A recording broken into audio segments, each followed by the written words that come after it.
There's a lot of food programmes on TV these days. One day I was astonished when I saw an old friend of mine on MasterChef. I caught up with him and I asked him, how did he get on the show? To get onto MasterChef, there's quite a few things you've got to do. You apply on the internet to start with, and you may or may not hear back from them. When you hear back from them, they ask you a few questions, you have a telephone interview. They then let you know whether they'll get back in touch or not again.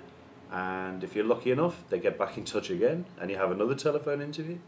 Then there's a series of cooking challenges they set you. You have to go down to London, take a dish that you've cooked.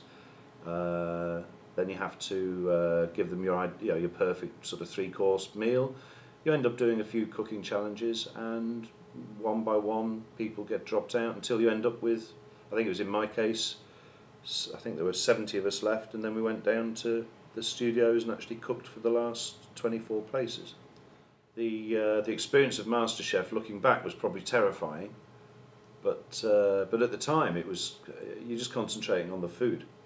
So yeah, you're not too aware of the cameras or John and Greg or the crew or anything when you're actually cooking. You're just petrified that this clock that said 1 hour now says 5 minutes, and you're still nowhere near finished. Well, the great thing about MasterChef was that afterwards, obviously, people watch the programme and so become a little more aware of you. And I came to the A Taste of Italy delicatessen, which this was at the time, and met up with Pompeo, and we just did what's called a pop-up. We just did a chef's taster menu, a one-off, and that proved so successful that Pompeo phoned me back a couple of days later and said we can do another one.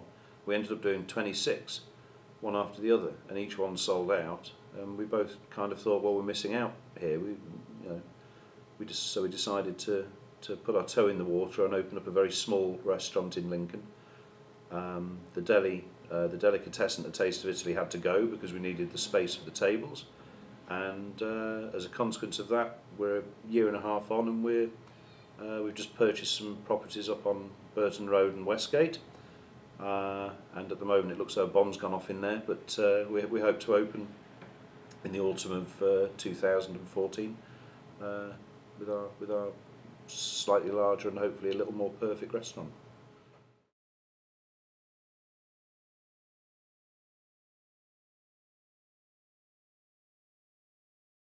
A year ago, I popped into a local firm to find out how they were coping with the recession. My name is Jim Bowen. I'm the Managing Director and owner of Battle Hayward and Bower Limited, shortened to Battles in the Market. We are manufacturers and wholesalers of products that are used a lot by horses, so shampoos, hoof oils, leather products, etc. We employ 100 people in total. 94 are based here on our site on the Allenby Industrial Estate in Lincoln, and the rest are our sales force who work from home around England, Wales, Scotland and Ireland.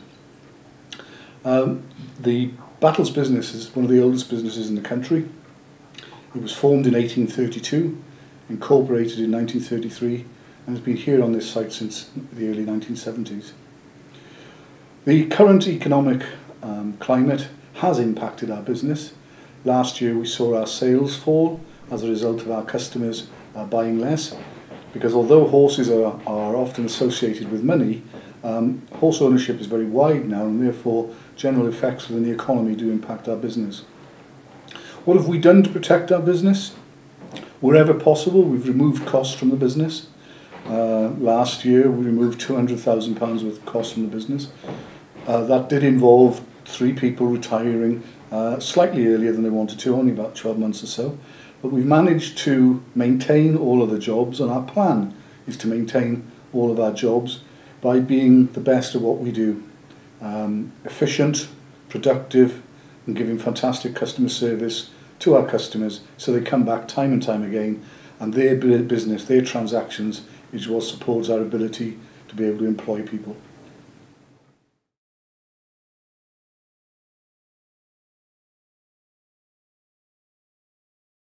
The Global Victorian Steampunk Society have chosen Lincoln as its place to have its annual get-together every September.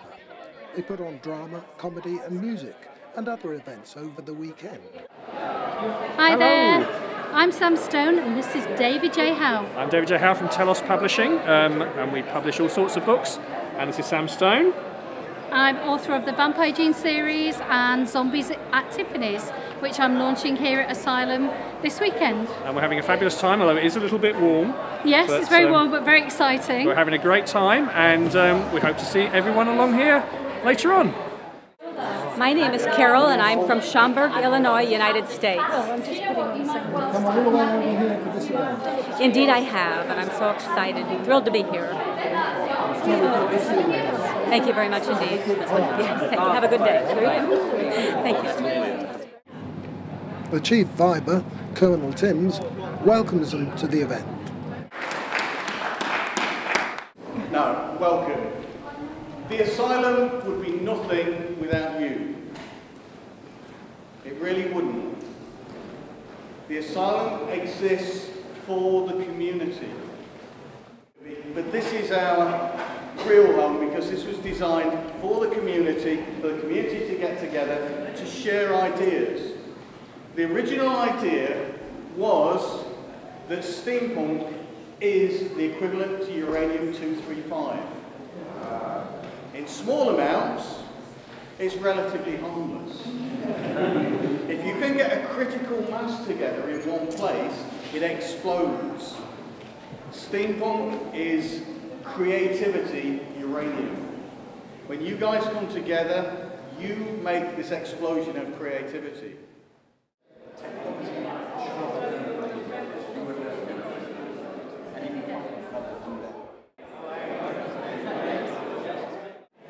Good morning, my name is Madam Hypatia Tetractis and I'm here with my partner Major Jack Squares, and we are presenting the Steampunk Tarot, Gods of the Machine. As you can see, we come from a different world. We come from the Imperium, and the world of the Imperium is made up of 4 wondrous leagues, and we have a passport which we can take you there to by means of our cards. As you can see, we can give you some good advice. We can help you think more clearly. We can also host all kinds of recreational gatherings and reports and take you back through time. This is our job as members of the Imperium Ambassadry, and we are here with our consulate in order to bring goodwill to all people of this world. Many blessings. Hi there, my name's Jeremy. I'm from Melbourne originally, been in Bath the past year. So far, the few hours I've been at the festival, I've really enjoyed it. Where did you hear about it? Brass Goggles Forum, most likely. I've known about it a couple of years. I knew about it in Australia. When I moved over here, that was on the list of definitely, you know, must do. And here you are. Yeah, and here I am, yeah. What part of the world are you from? Hi, I'm Janice. First got interested in steampunk last year, living in Lincoln and round the corner from steampunk, so this year I decided to join them.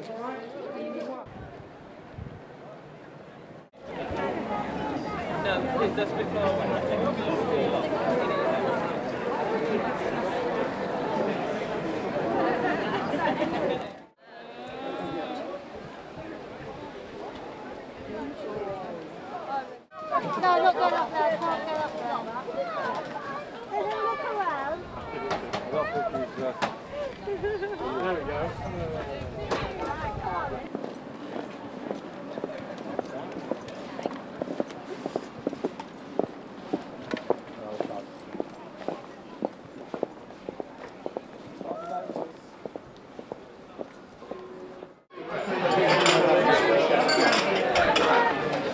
My name is Margarita and I come from Moscow, and I came specifically to this weekend, which is apparently the biggest steampunk, of which I learned only about 3 or 4 weeks ago. So I bought the last tickets, perhaps maybe 20th or 19th last ticket, and I came and I wasn't aware of all the culture here, but now I'm so fascinated, and now I know what to wear next time. Yes, so it will be much more sophisticated. Thank you very much. I looked at the pictures on the internet, of course, and I did my research a little bit. But next year it will be more color and more jewelry. I want to buy this fantastic jewelry they produce. So I understand it's a new culture, but I feel so at home here. Yes. Yes, absolutely. Next year I will be absolutely fabulous with all the plumage and all this fantastic jewelry. But thank you, yes. I did my best to dress up for this event. And I have this fantastic cake, which is actually, it is a Victorian one. But I want to more sophisticated and maybe artistic jewelry and outfits next time when I come.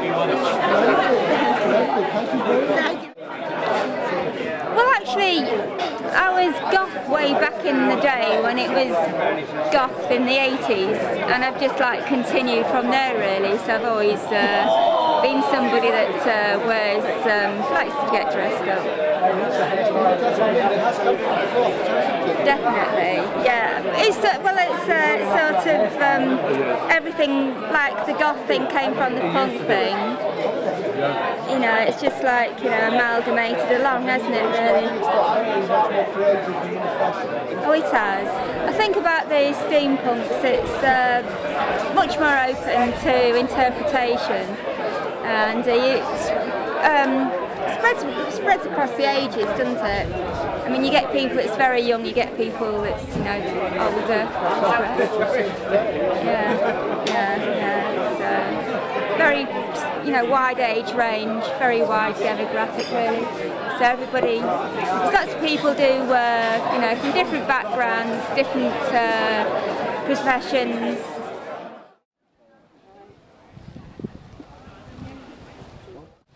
Okay, folks, have you had a good weekend?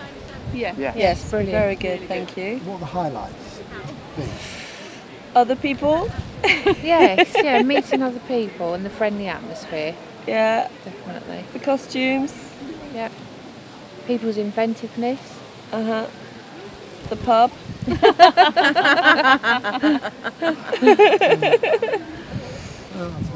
So it's a weekend you want to get. Yeah, yes. Absolutely. Yeah. Definitely. And then we have about 3 months of Facebook tagging. Yes. I like it. So how, folks, how have you enjoyed your weekend? It's been great. Really good. Really has. What were the high points? Meeting new people, I think. There's been a lot more new people this year.